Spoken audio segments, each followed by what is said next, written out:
Hi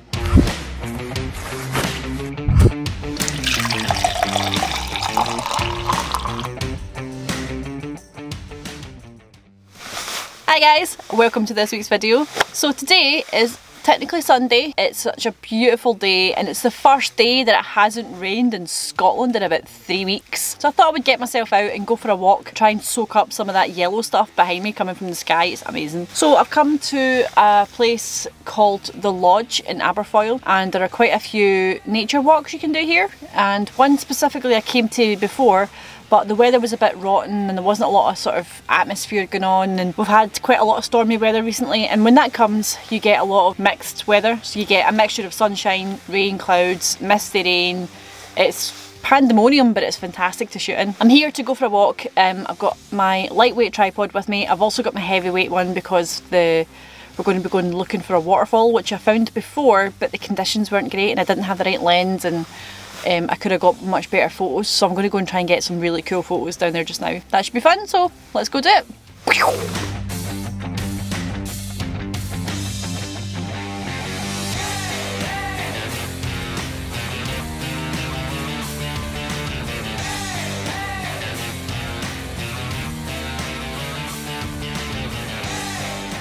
So one thing I will always recommend when you're coming for walks like this is to go to wherever the car park machine is. There's usually a bit with maps. In this case there wasn't, but I did manage to get up to the actual lodge itself and I got a map that is going to show us where we're going, but it's also going to give me an idea to research as well, to give me more information, because some of this information you won't get on the website, so that's always something to keep in mind.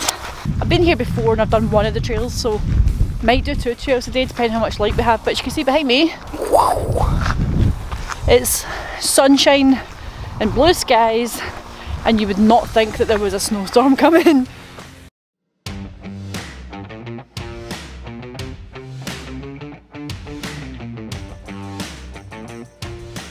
So this is the waterfall I was telling you about, and it is absolutely magnificent. I've actually shot or reshot a composition that I shot before, but I think I've done a little bit better with the foreground this time. As you can see from the B-roll, the water is far more ferocious today. It is fantastic. The weather's holding out at the moment, so that's always good. And a wee tip as well, if you haven't got your filters with you, which I don't, I was shooting at f/22 and I was shooting for 2 seconds to get the composition that I'm just about to show you just now.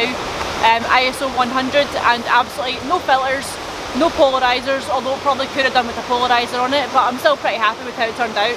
But I've got my feet wet already, as per usual. And yeah, let's go and continue on with the trail and see what else we can find. But this is gorgeous.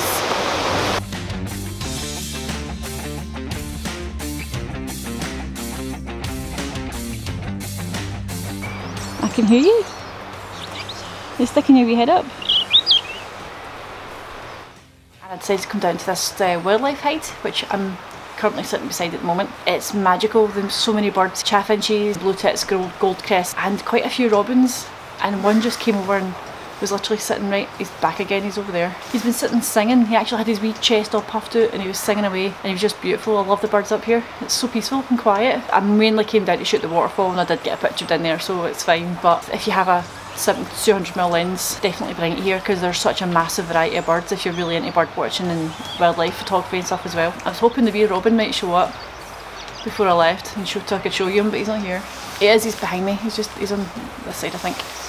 Anyway, he's super cute. As predicted, it's starting to rain now, so hopefully that means on the way back some of that rain might be backlit and I might get some really awesome sun rays. Fingers crossed. We'll just have to go for a wander and see. This place is massive. 12 miles worth of walks you could do around here. It's fantastic. Hello, you coming to say bye? You're just going to sit there and show off. Let's go for a wander and see what else we can find. Bye. So it's time to go for a wee walk and we're going up this hill here, which I have no idea where it goes. All I know is it's a blue trail and it goes to the Ben Lomond viewpoint. Whether I get up to the top of it or not is a completely different story. But yeah, it's so quiet today. And for such a beautiful day, I mean it's cold, don't get me wrong, and there's snow coming apparently later. But for such a beautiful day, I'm surprised it's not busier. This place is just gorgeous, look at that. So as is always the case with woodland photography, you don't really know what you're going to get until you get here. I have found some sun rays, which I was really happy about. I was hoping to see some red squirrels actually, but I haven't seen anything. But I think I'm just going to continue walking down here because that hill up there, it just seems to be never ending. I'm not in the mood for a big high hike today. I think I'm high enough as it is. I'm going to walk back down to the car and do a little drive up and round the Dukes Pass and just see what sunset's going to be like. So hopefully there's the right kind of cloud just now that we might get a nice sunset, so fingers crossed we might get something. We've got about an hour and a half until sunset, which is a good thing about the day is getting longer, and spring is coming, which I do love trying to find the first signs of spring. It's quite therapeutic knowing that warm weather is just around the corner.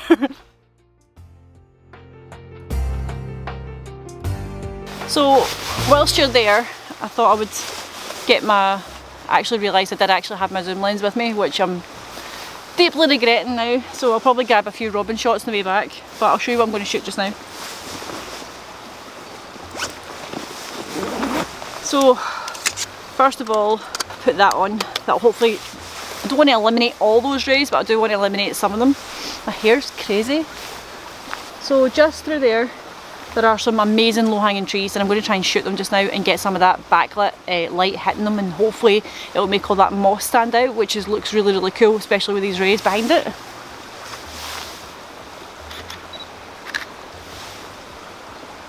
Right. I'm back to shooting on my phone just now, and the reason for that is because my Canon M50 decided to die. So normally I have about 5 batteries and they're all in the house charging, which is really, really daft. So, but I'll talk you through the picture that I just got, which I'm really, really happy with. Now, as you can see behind me, the light has pretty much completely disappeared. I was shooting with Pentax and I was shooting with a 55 to 300mm. I was shooting at ISO 800 f5, 160th of a second, and that was just so I could control the amount of light coming into the actual lens. And I'll show you the picture that I ended up with just now. So this is really handy. If, like me, you've come out and you forgot to bring like a hat or a scarf or anything like that, or you don't want to use your hand, these are really handy just for shielding your lens. So you can actually control the amount of light that's coming in from the sun rays. So I did manage to get some sun rays behind me, hitting one of those really awesome trees, and I've got the tree sort of slightly to the left of the picture, and the sun rays are sort of coming in from the right, and it looks really, really cool. That controls the amount of light hitting your lens, and it really makes such a difference, because otherwise you're just going to get a completely lens flared J.J. Abrams style kind of picture, which, unless that's what you're after, it's not really what I was wanting. So I also got a couple of pictures beforehand with just the sun rays and some of the adjacent trees. Not this particular tree behind me, which looks really, really cool. It actually looks like there's water dripping off it. I'll just show you actually, hang on. That is the tree there, and the one across from it there, that one, is where the sun was coming in from, and it looked really, really awesome. But that's a beautiful picture. It's very moody. The water, it looks like there's, as I said, it looks like there's water droplets kind of coming off the moss. Those trees are so different from the sort of trees you'd normally find in these sort of pine forests. They're thick with like moss and lichens and stuff on it, and it just hangs there, and it makes it look like it's in the middle of a rainforest or something. And if I have any time left, I'll probably try and get up to the Three Lochs Forest Drive before sunset. That depends on light, and it depends on time and things like that as well. Now, this is one of my absolute favourite things about landscape photography. Literally parking the car on the side of the road and just watching that light changing. That's some of the Trossachs mountains behind me, and they just look amazing. They're not too sort of heavily coated in snow, but it's enough that when that light hits them, they're going to look absolutely fantastic. So I'm kind of just sitting here enjoying the views, having some bacon rashers, and just watching that light, that soft, beautiful sort of winter's light, just sort of scattering across the top of the mountains. The reason I love this bit so much is because it's a clear night just now, so if I was coming up here and staying out all night, I would be getting some absolutely phenomenal astrophotography done tonight. This gives you the clearest view north, so it's just there. So literally between, I think that's Ben Ledi, I want to say that's Ben Ledi, I'm not 100% sure, but Ben Ledi or whatever it is just there, and between that and the bank of trees on the left hand side is pretty much northeast, which obviously if you shoot the Aurora you know that you shoot northeast, or between north and northeast, depends which way they're coming in, how strong the storm is. So I think when the sun finally dips below the horizon, I might get a flash of red on Ben Ledi. If that happens, I'll be ecstatic. Can't really call it because there is a bank of clouds over beside Ben Venue. I think it's just a case of just being very patient and just waiting to see what happens with the light. So unfortunately the light's not doing what I expected it to do, which is fine, that happens. It's still amazing to be out and have a wee wander about. It's very, very cold though, I can start to feel it getting a bit colder. I think I'm going to pack up sunset's pretty much just happening now. Everything looks lovely and crisp and wintry, but not quite what I was after. That bit up the back was starting to go a little bit pink, but it's sort of fading out now. I've switched out my North Face jacket for this new jacket, which goes with my trademark fleece. Some of you might have noticed. This is not sponsored, I just bought this myself. But this is a rab jacket that goes with my same colour actually. It's a sort of indigo blue colour that goes with my fleece that I've had since the dawn of time. I absolutely love that fleece. It's my favourite jumper. So I managed to find a jacket that is the exact same colour, and it's one of those event waterproof, windproof ones. And I'm not cold at all. I'm actually quite, it's very thin, like, but I'm not cold at all. It's great. Obviously my hands are a bit cold, but I've always got cold hands. So I think I'm going to pack up now, head up the road and get some food. I've got a plan for a few videos coming up in the next few weeks. We're jumping straight into April and we're going to do the North Coast 500, and it's the second time I've done that tour and I'm really excited about it. So I think I'm going to post all my photographs at the end as per usual. I hope you've enjoyed our little woodland walk around the Trossachs National Park. So I hope you've enjoyed today's video, and if you like this video then like and subscribe, and until next week I'll see you soon. Bye!